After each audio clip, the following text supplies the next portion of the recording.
Topic का नाम है, जो चैप्टर का नाम है, यह व्यावसायिक वातावरण, महत्व व व्यायाम। बहुत ही ज़्यादा इम्पॉर्टेंट चैप्टर है और बहुत ही ज़्यादा इंटरेस्टिंग चैप्टर है, ठीक है, और एग्ज़ाम के पॉइंट ऑफ व्यू से बहुत ही ज़्यादा इम्पॉर्टेंट चैप्टर है। इस चैप्टर के अंदर हम क्या समझेंगे? इस चैप्टर के अंदर हम समझेंगे कि भाई बिजनेस इन्वायरमेंट जो है, व्यावसायिक वातावरण जो है, ये आखिर क्या होता है, हमें इसकी स्टडी जो है क्यों करनी चाहिए, इसकी क्या क्या विशेषताएं होती हैं और कितने कंपोनेंट्स, कितने अंग इसके होते हैं, इसके रिगार्डिंग हम जो है पढ़ने वाले हैं। ठीक है जी। सबसे पहले बात तो आपको ज़रा इस चैप्टर को समझने के लिए बहुत ही ज़्यादा ध्यान से ज़रा आपको समझना है। हम यहाँ पे लिखते हैं यूनिट 3 के रिगार्डिंग हम बात कर रहे हैं। तो सबसे पहले आपको समझना है कि व्यावसायिक वातावरण जो है वो क्या होता है। तो व्यावसायिक वातावरण को आपको समझने के लिए आपको सबसे पहले तो ये समझना पड़ेगा कि जो व्यवसाय होता है ना, जो बिज़नेस होता है, बिज़नेस को जो है कई सारे ऐसे घटक होते हैं, कई सारे ऐसे कारक होते हैं जो व्यवसाय को प्रभावित करते हैं। ठीक है जी। व्यवसाय को जो है कई सारे घटक, कई सारे कारक जो है वो प्रभावित करते हैं। बहुत ज़्यादा ध्यान से सुनेंगे। कुछ घटक जो होते हैं व्यवसाय के नियंत्रण में होते हैं। ठीक है, हम यहाँ पे लिखते हैं नियंत्रण में, हम यहाँ पे लिखते हैं घटक, घटक नियंत्रण में होते हैं। और यहाँ पे हम लिखते हैं कि घटक नियंत्रण में, घटक नियंत्रण में नहीं होते, नहीं होते। सबसे पहली बात तो इस टॉपिक का मतलब क्या है कि घटक नियंत्रण में होते हैं और घटक नियंत्रण में नहीं होते। मैंने बोला किसी भी बिज़नेस को कई सारे फैक्टर्स जो हैं वो अफेक्ट करते हैं, प्रभावित करते हैं। प्रभावित का मतलब है कि भाई वो बिज़नेस को या तो बहुत ही अच्छा लाभ दे के जाएंगे या वो बिज़नेस के लिए खतरा भी हो सकता है, वो बिज़नेस को हानि भी दे सकते हैं। तो उनकी बात हो रही है यहाँ पे घटक होगी।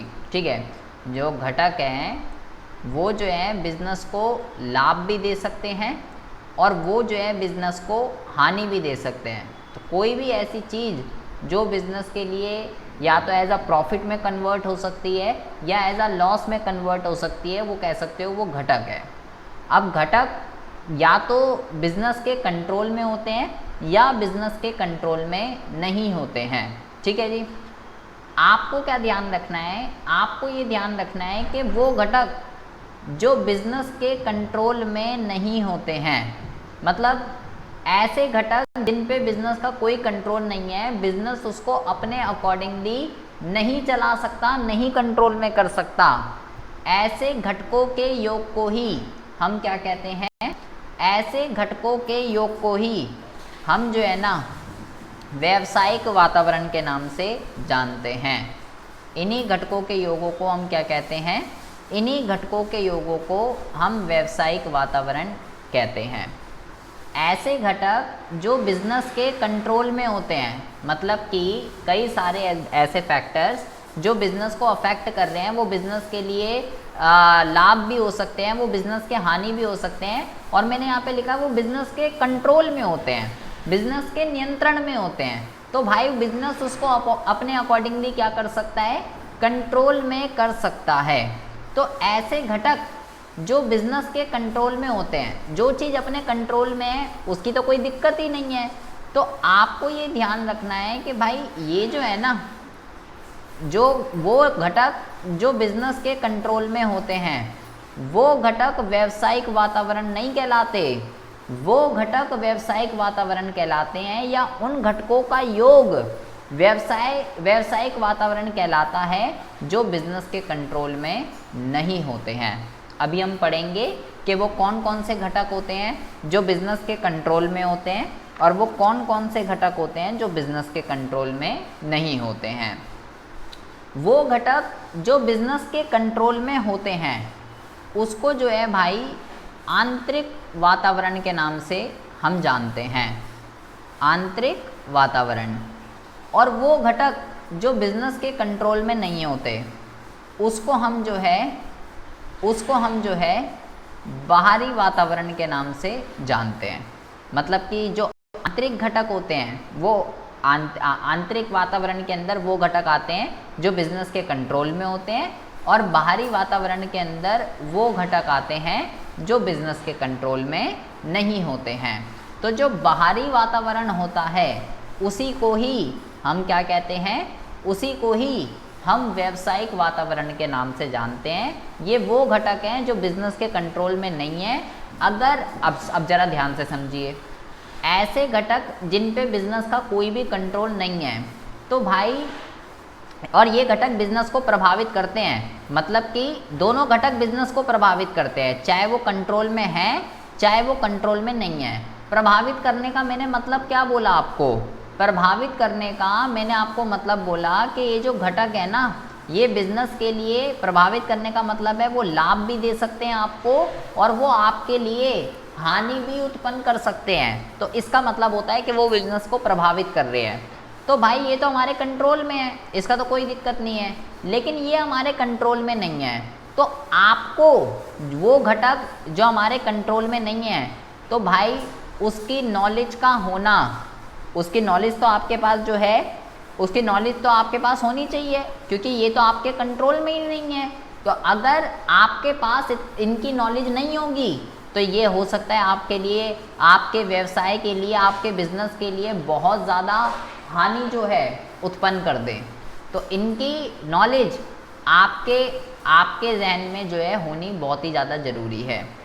तो भाई इसका अगर हम अर्थ लिखते हैं, जितना भी हमने ऊपर पढ़ा है उसके बेस पे अगर हम इसके अर्थ को लिखना चाहते हैं तो इसका अर्थ जो है वो क्या बनता है, ये ज़रा आप देखेंगे।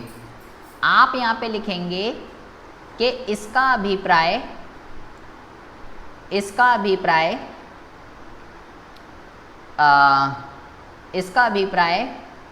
व्यवसाय को प्रभावित करने वाले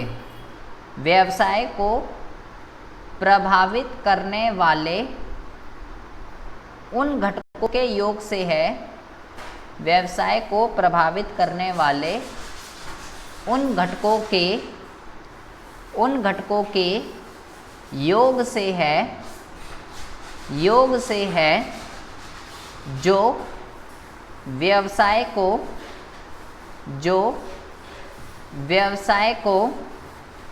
प्रभावित करते हैं, जो व्यवसाय को प्रभावित करते हैं तथा जिन पर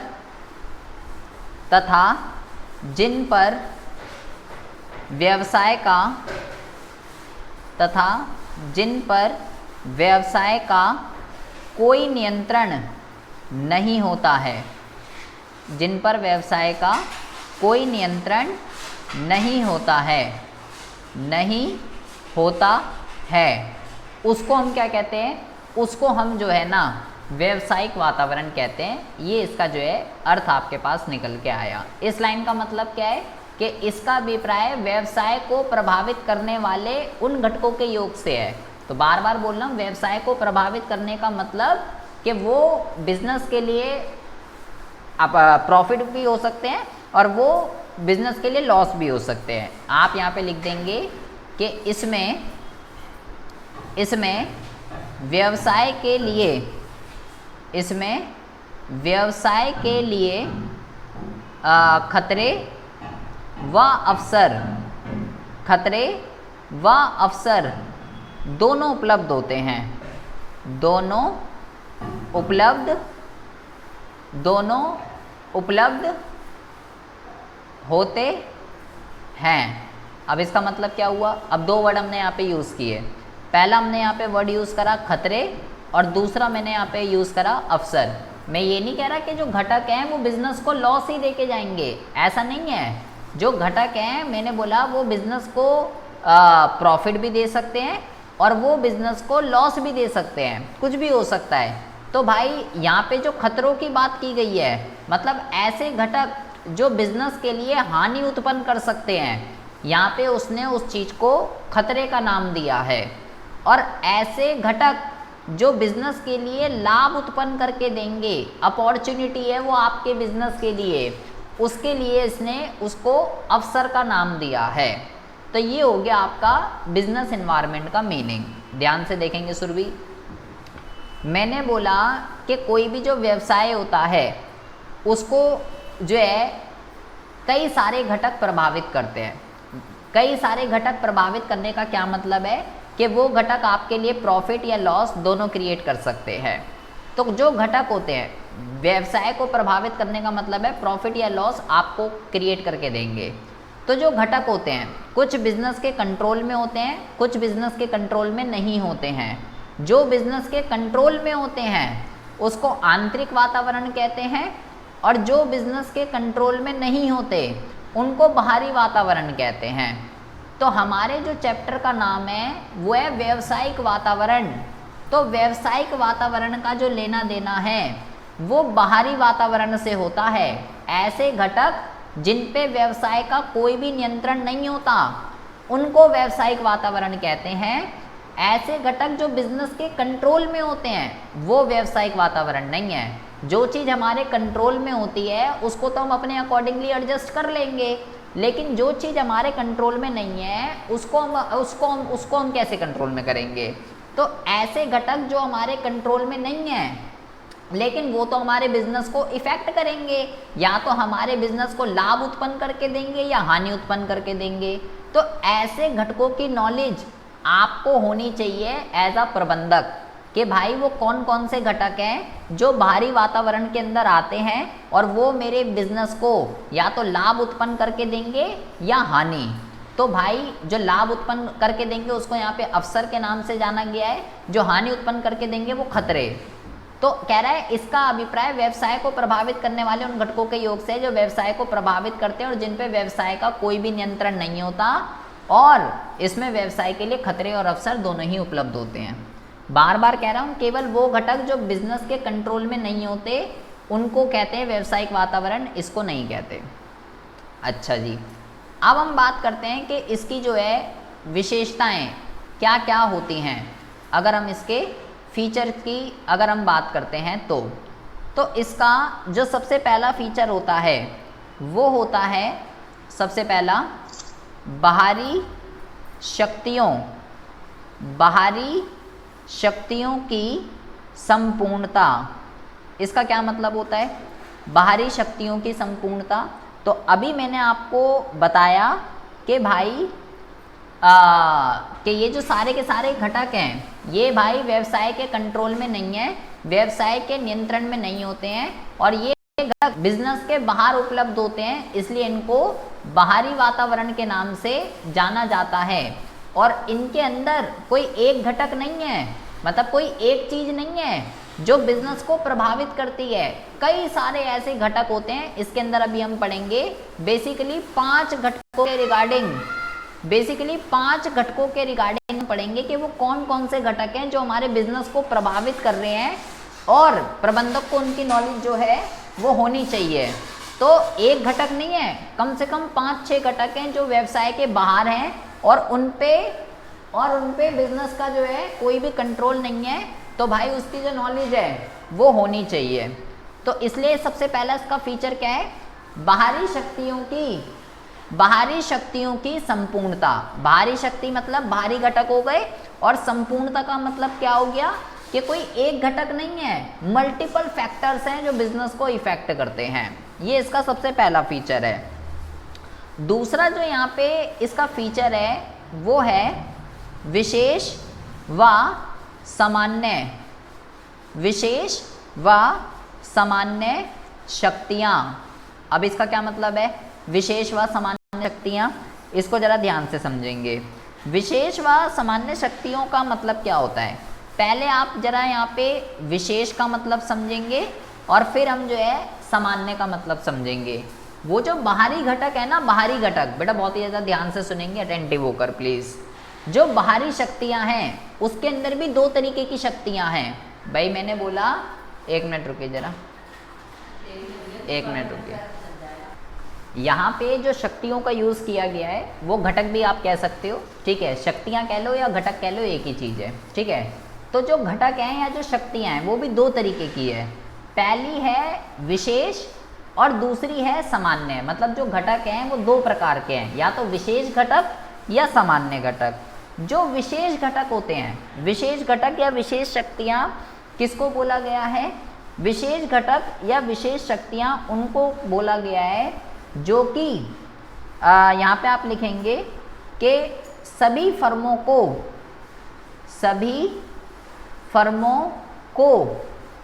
अलग अलग रूप से क्या करती है? अलग अलग रूप से प्रभावित करती है। इसका मतलब क्या होता है बेटा? देखिए, इसका मतलब ये है, मैंने आपको अभी बोला कि भाई बाहरी वातावरण के अंदर ना, या ऐसे घटक जो बिजनेस के कंट्रोल में नहीं होते, उसमें बेसिकली 5 तरीके के घटक आते हैं। तो विशेष घटक कौन से होंगे? विशेष शक्तियाँ कौन सी होंगी? कह रहा है सभी फर्मों को अलग अलग ढंग से प्रभावित करती है। मान लीजिए एक ए फर्म है, एक बी फर्म है और एक सी फर्म है। तो वो जो 5 घटक हैं, ऐसा नहीं है कि जैसा उसका इम्पैक्ट, जिस तरीके का प्रभाव ए फर्म पे पड़ा है, उन 5 घटकों का प्रभाव सेम बी फर्म पे पड़ेगा, ऐसा कोई ज़रूरी नहीं है। इसके ऊपर जो इम्पैक्ट है, इसके ऊपर जो प्रभाव है इन 5 घटकों का, वो कुछ अलग तरीके से पड़ेगा। सी फर्म पे उन 5 घटकों का जो इम्पैक्ट है वो कुछ अलग तरीके से पड़ेगा।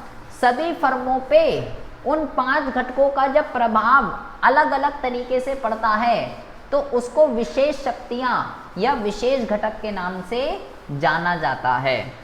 और रही बात सामान्य की, तो सामान्य हम किसको बोलेंगे? तो सामान्य उसको कहते हैं कि जब यहाँ पे हम लिखते हैं सभी फर्मों को, जब यहाँ पे जो है सभी फर्मों को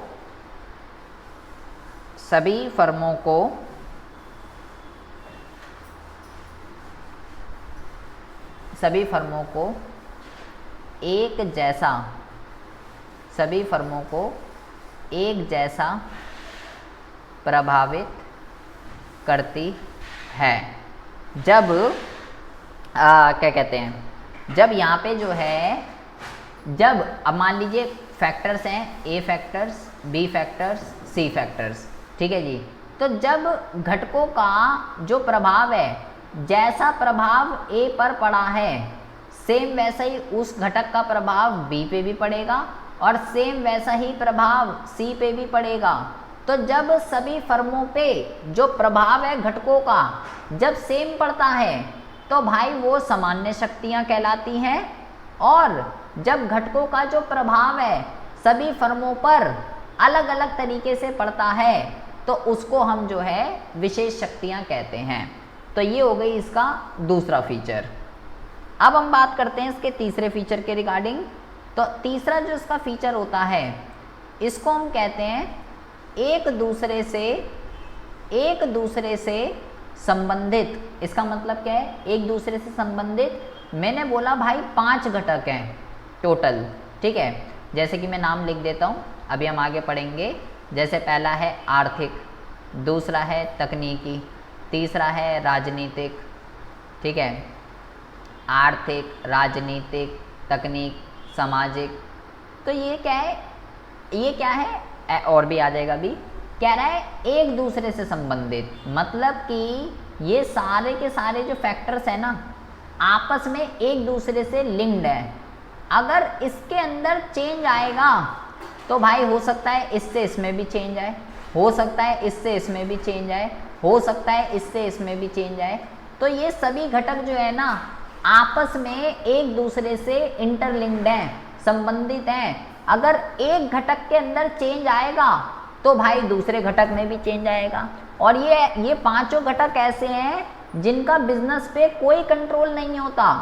तो एक पे भी कंट्रोल नहीं है 5 में से। तो सोचो एक के चेंज होने से बिजनेस को इतना इम्पैक्ट पड़ता है, तो जब एक के चेंज होगा तो दूसरा भी होगा, तीसरा भी होगा, चौथा भी होगा, 5वां भी होगा। अबे जब पांचों के पांचों चेंज होंगे तो उसका बिजनेस पे जो इम्पैक्ट है वो तो बड़ा खतरनाक पड़ने वाला है, और ऊपर से बिजनेस के कंट्रोल में नहीं है।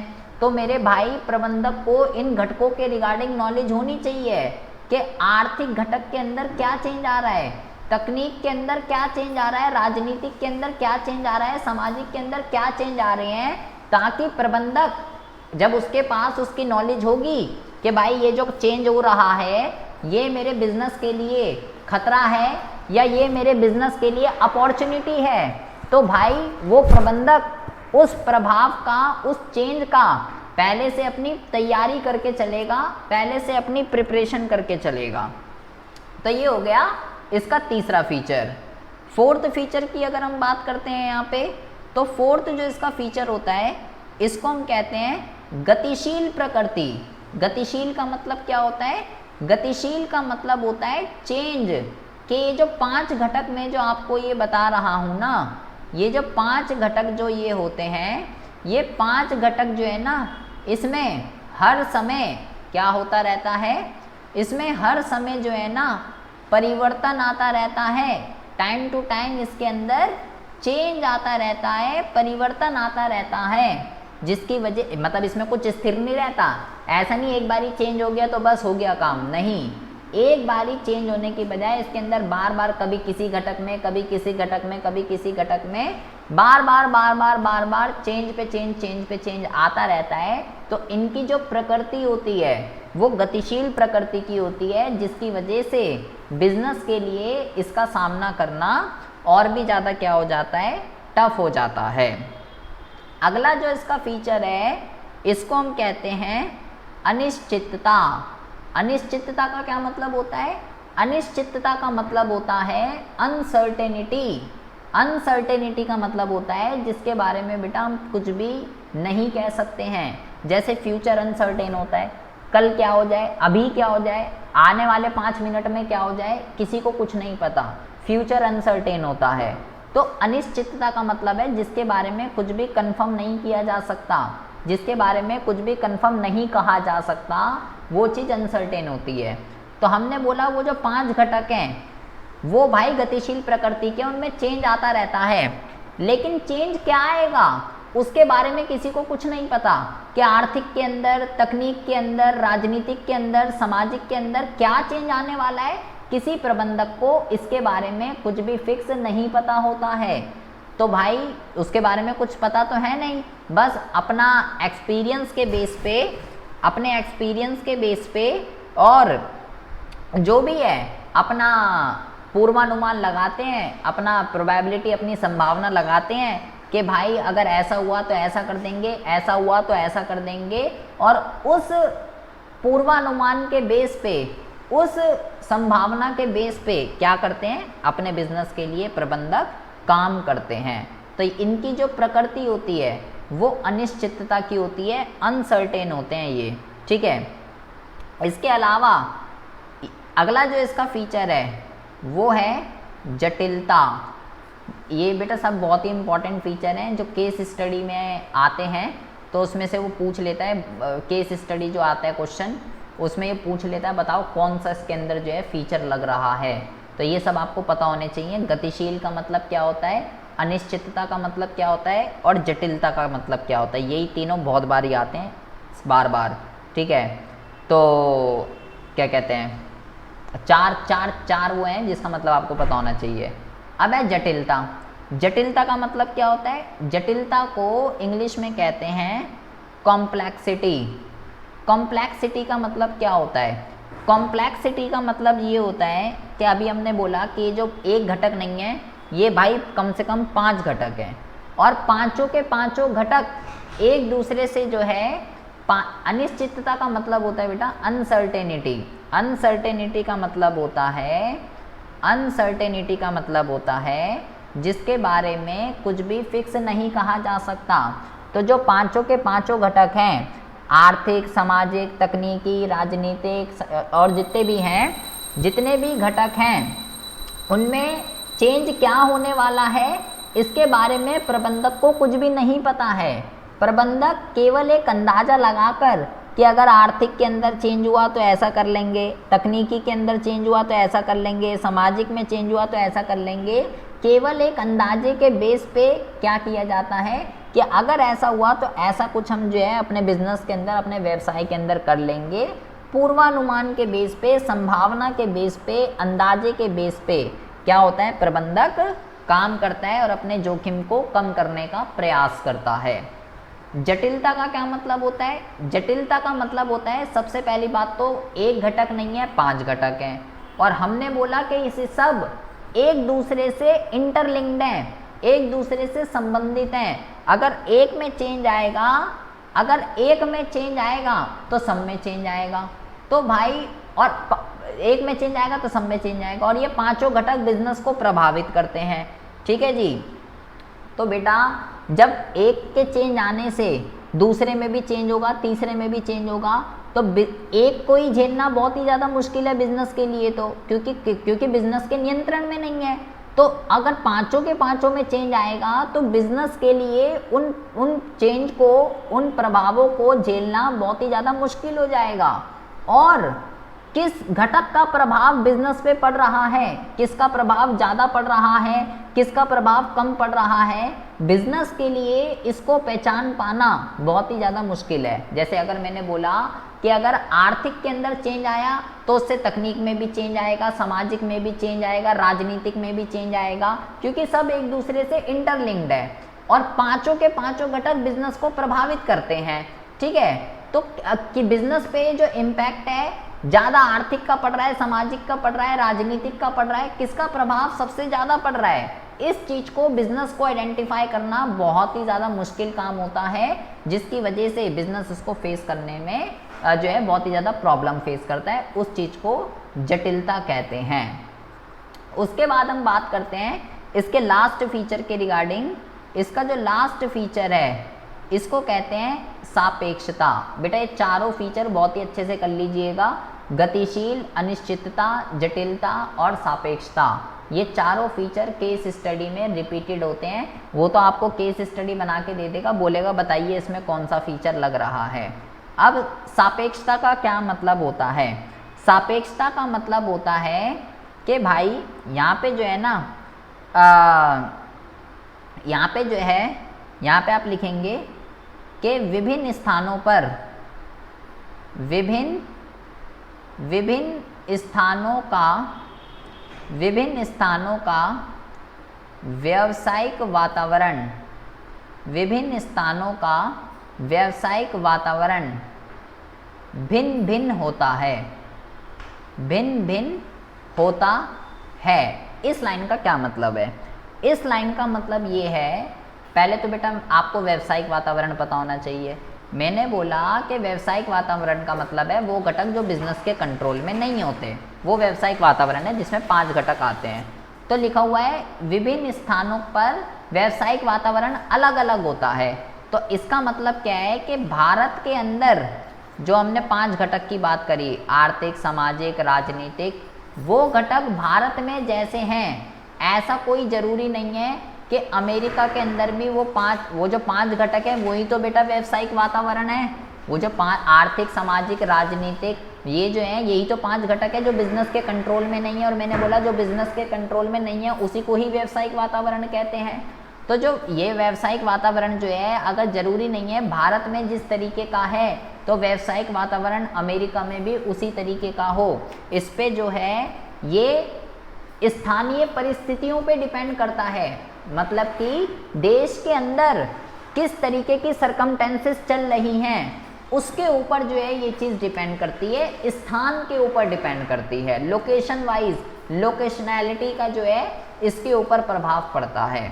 तो ये इसका जो है बेटा 7वां फीचर है। ये 4 नीचे के जो भी मैंने 3 पढ़ाए हैं आपको, गतिशील, अनिश्चितता, जटिलता और सापेक्षता, ये बार बार कह रहा हूँ, रिपीटेड है, एग्जाम में बहुत बारी आए हुए हैं।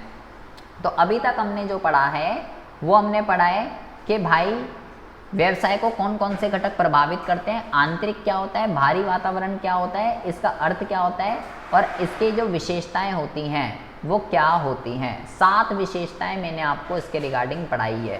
पहली मैंने आपको बताई भारी शक्तियों की संपूर्णता, ठीक है, पहली मैंने आपको बताई भारी शक्तियों की संपूर्णता, जिसमें मैंने आपको बताया कि जब सारे फैक्टर हैं ये बिजनेस के बाहर अवेलेबल है, बिजनेस के कंट्रोल में नहीं है। और संपूर्णता का मतलब है एक घटक नहीं है, 5 घटक है। विशेष शक्तियों का मतलब है जो सभी फर्मों पे समान इफेक्ट, अलग अलग तरीके से इफेक्ट डालेगी, ए फर्म पे अलग, बी फर्म पे अलग, सी फर्म पे अलग, वो विशेष शक्तियाँ कहलाती हैं। और जो सभी फर्मों पे सेम इफेक्ट डालेगी वो सामान्य शक्तियाँ कहलाती हैं। सारे घटक एक दूसरे से इंटरलिंक्ड है, संबंधित है। अगर एक में चेंज आएगा तो उससे दूसरे में भी चेंज आएगा। नेचर जो है इनका वो गतिशील है, मतलब कि बार बार चेंज होते रहते हैं, इसमें कोई फिक्स नहीं रहता। इनमें जो चेंज होगा उसके बारे में हम कुछ भी फिक्स नहीं कह सकते, सब कुछ अनसर्टेन है। क्या चेंज आएगा आर्थिक में, सामाजिक में, राजनीतिक में, कुछ नहीं पता, जिसकी वजह से बिजनेस के लिए इसको फेस करना बहुत ही ज़्यादा टफ हो जाता है। किस घटक का प्रभाव बिजनेस पे सबसे ज़्यादा पड़ रहा है इसके बारे में कुछ भी नहीं कह सकते। और ऐसा नहीं है कि भारत के अंदर व्यावसायिक वातावरण जैसा है दूसरे देश में भी वैसा ही हो। हर स्थान का अलग अलग व्यावसायिक वातावरण होता है, डिपेंड करता है कि देश के अंदर, स्थान के अंदर परिस्थितियाँ क्या चल रही हैं। तो ये हो गए इसके सारे के सारे फीचर्स।